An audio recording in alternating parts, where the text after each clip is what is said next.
So I didn't deliver at my home. I've delivered in a hospital every time with a doctor. And that, I would say that I'm not a typical natural birthing person.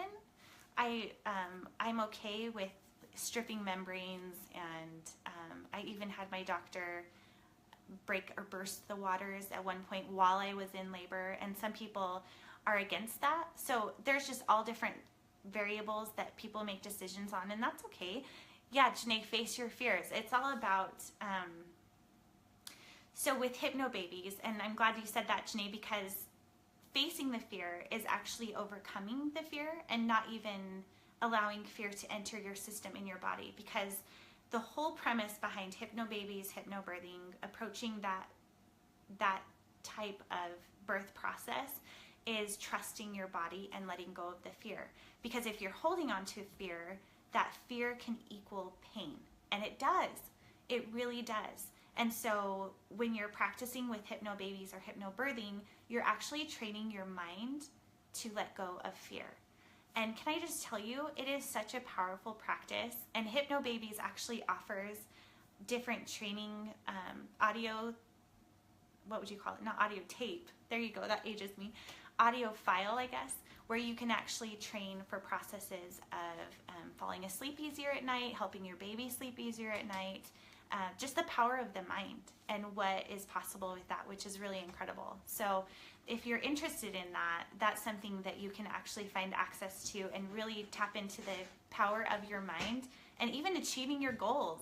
I have really, my eyes, after going through the process of Hypnobabies, my eyes have been open to the power of our mind and achieving the goals that we are looking to seek after. And that can apply to business or having a better attitude with the channels of our mind and the thought process that we go through throughout the day. And practicing those muscles and pushing it is something that my eyes were really open to after going through this process. So the first time that I delivered I was 24, I was pre-eclamptic, and I was getting non-stress tests. And when I was in the doctor, I felt like I finally got to the point where it was my due date, and they said, okay, what are we gonna do?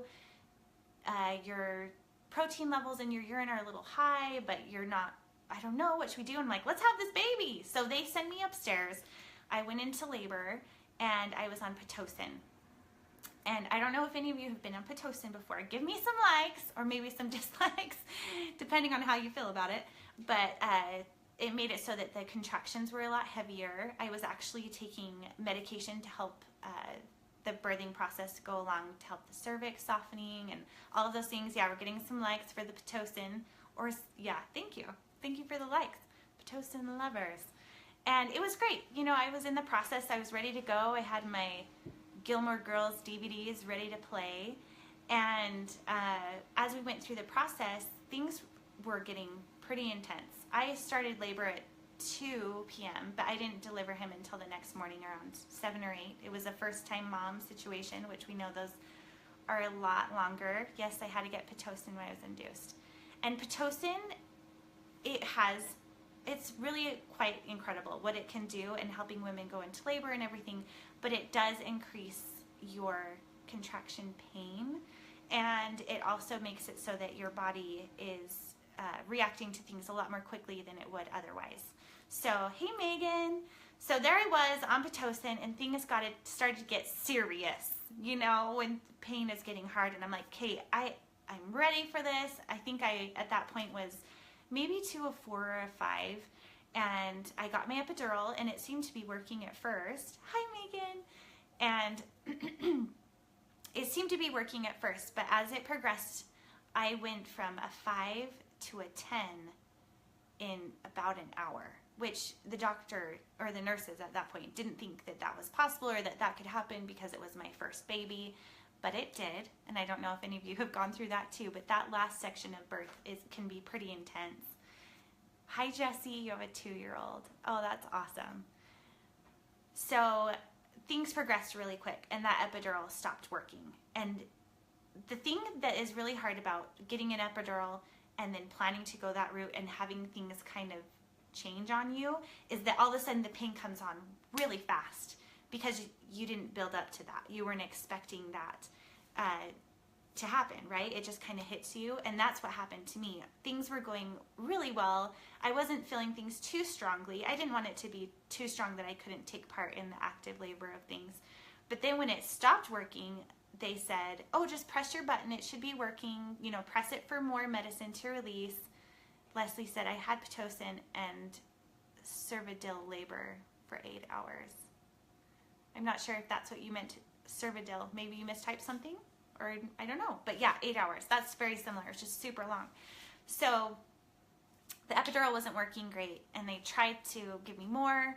And what happened is at the very end, they were able to get me enough that I felt some relief.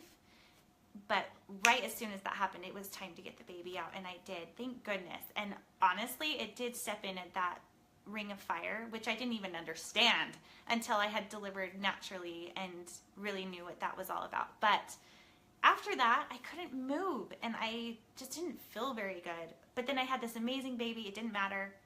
So, Jane. Okay, so this is kind of how I got to the journey of deciding to go natural in the first place, which I think is kind of important. So Jane was born 12 days early, and my water broke with her on New Year's Eve.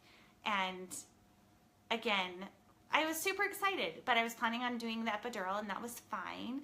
And I went to the doctor, I went to the hospital, and because it was New Year's Eve, they were saying things like, okay, do you want a New Year's Eve baby, or do you want a New Year's Day baby? And it was the weirdest thing. I'm like, I'm in labor, I just want a baby. I don't know, just let's do this. So we actually asked, hey Shannon, we asked the hospital, so do you get a prize? Like if you have a baby on New Year's Day, remember when that was a thing? Well, apparently that's not a thing anymore. And so we just thought, whatever, let's just have this baby. So they put me on Pitocin again. And again, I was going through, you know, harder labor and getting to that point of maybe it's time, you know, around 4 or 5. And they said, we are so sorry, but the anesthesiologist is in surgery and he'll be in there for an hour. But you're okay, you're okay. You shouldn't progress that much during that hour. So don't worry about it. And we'll just kind of keep you as comfortable as we can. So there I was on the bed, and I call it strapped, but I wasn't like strapped. I had the IV in with, I don't even know what it was that they gave me. They gave me something that just kind of made me feel dizzy that the nurse was able to give for me. Hey, Kristen. So they gave me some local medication. I don't even know what it's called. Megan, if you're still on here, you might know, she's a nurse. They gave me something that just kind of made me feel like I was at the dentist, which did nothing for the nether regions. It just wasn't doing me any good. I just felt sick and yucky and really hard labor. So at this point, I'm squeezing my husband's hand till it was to the point of breaking. He loves to tell that story because it was just rough. I wasn't prepared for this. I didn't know really what I was getting into. And they said, because it's only an hour, he'll be back in time for you before you have this baby. You will be okay. And so, hey, Christy Lynn.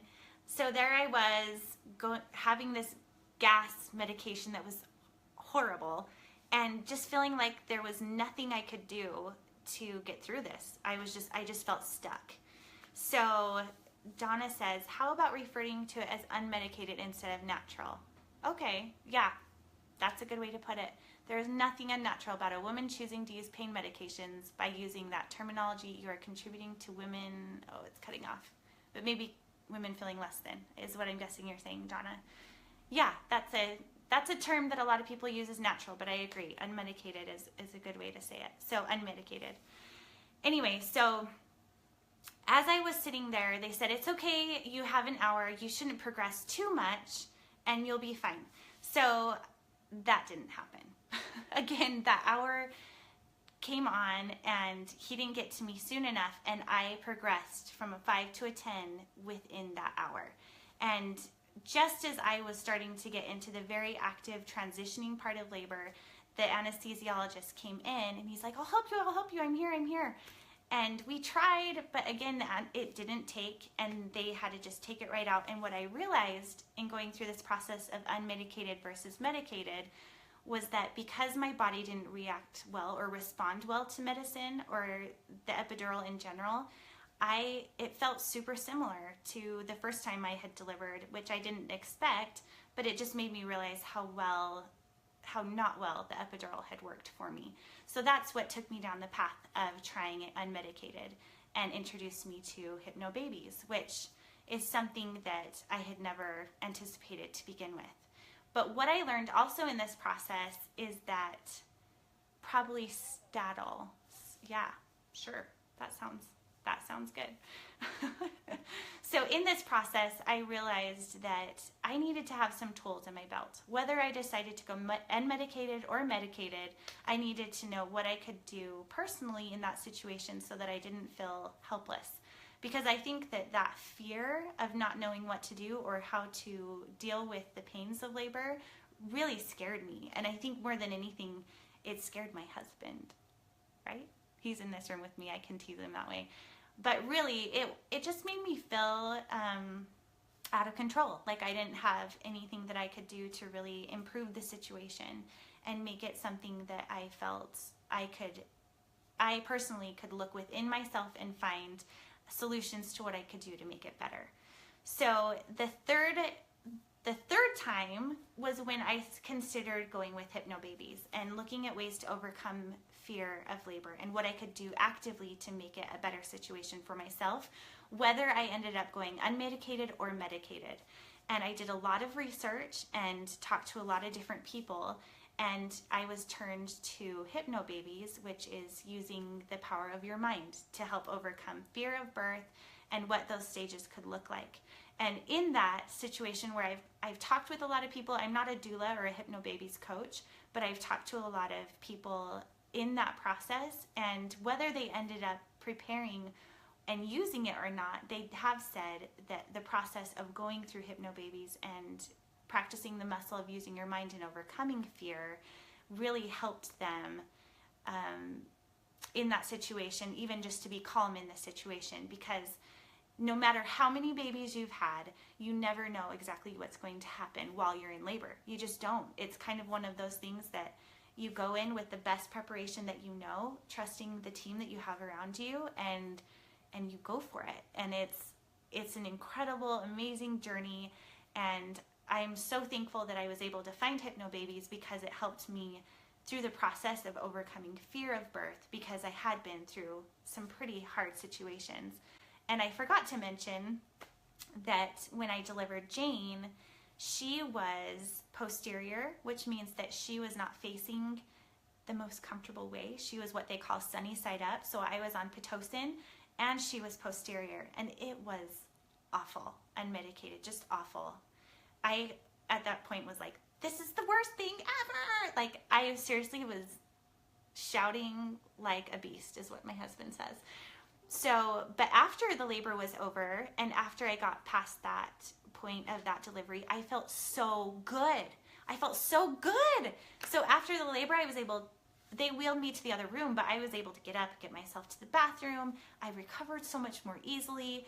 And I thought, gosh, there really could be something to this of preparing to go unmedicated, because my body just responded so much better to it. And medicine didn't work that well for me the first or the second time. So that's kind of what took me down that path.